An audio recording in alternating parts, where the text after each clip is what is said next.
سلام به همگی، خوش اومدین به آموزش طراحی چشم. برای طراحی چشم اول از همه یه دایره میکشیم و بعد اونو به 2 قسمت، هم افقی هم عمودی تقسیم میکنیم.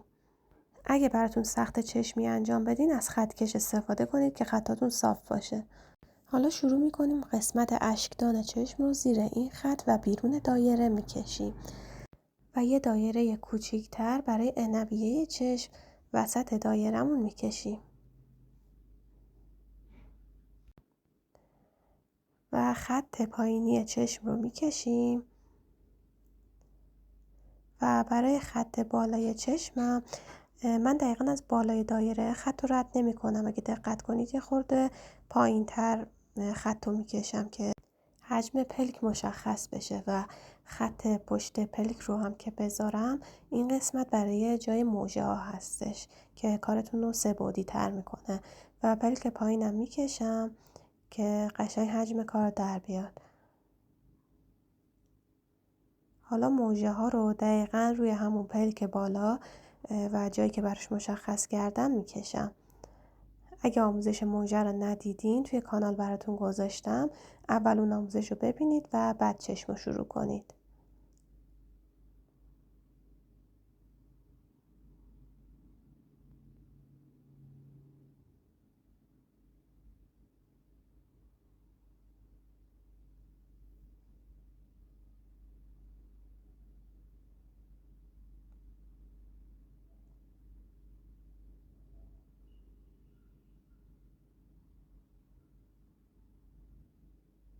موجه های پایینم هم میذارم.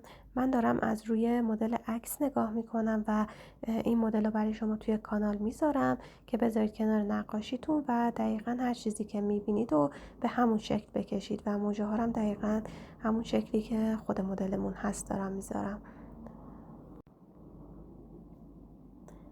حالا میرم سراغ خط پشت پلک و به همون شکلی که میبینم خط پشت پلک رو هم میکشم و اصول کلی تمامی چشم همین هستش، فقط با توجه به رفرنسمون کمی تغییر میکنه.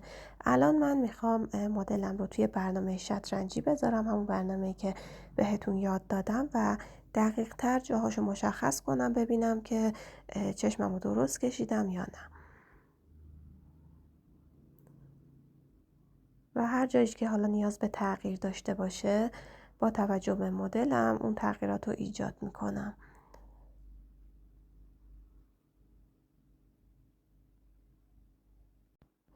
چون باید دقیقا خیلی شبیهش بشه، چون کار ما هایپر رئال هستش، من برای محکم کاری این کار رو انجام میدم. چون شما اگه بخواید سفارش بگیرید باید کارتون خیلی شبیه بشه به عکس. دایره رو یه خورده کوچیک‌ترش کردم طبق عکسمون. نورهای روشن رو میذارم، نورهایی که باید سفید بمونن.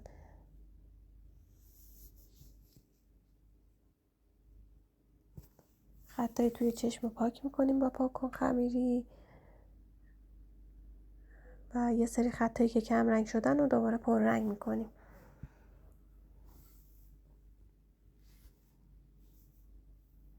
حالا یه خورده حالت چشم رو شبیه مدل میکنیم.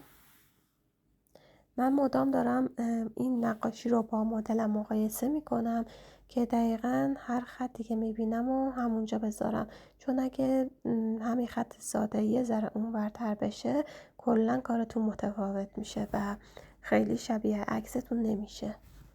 من آموزش رنگامیزی این چشم رو چون حجمش خیلی زیاده و مدت زمانش هم طولانیه براتون توی کانال تلگرام آپلود میکنم که از اونجا راحت تر بتونید دانلود کنید و آموزش رو ببینید.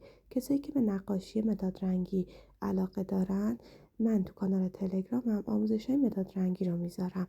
کسایی که میخوان عضو کانال رایگان نقاشی مداد رنگی بشن زیر همین پست کامنت بذارن که براشون لینک رو بفرستم.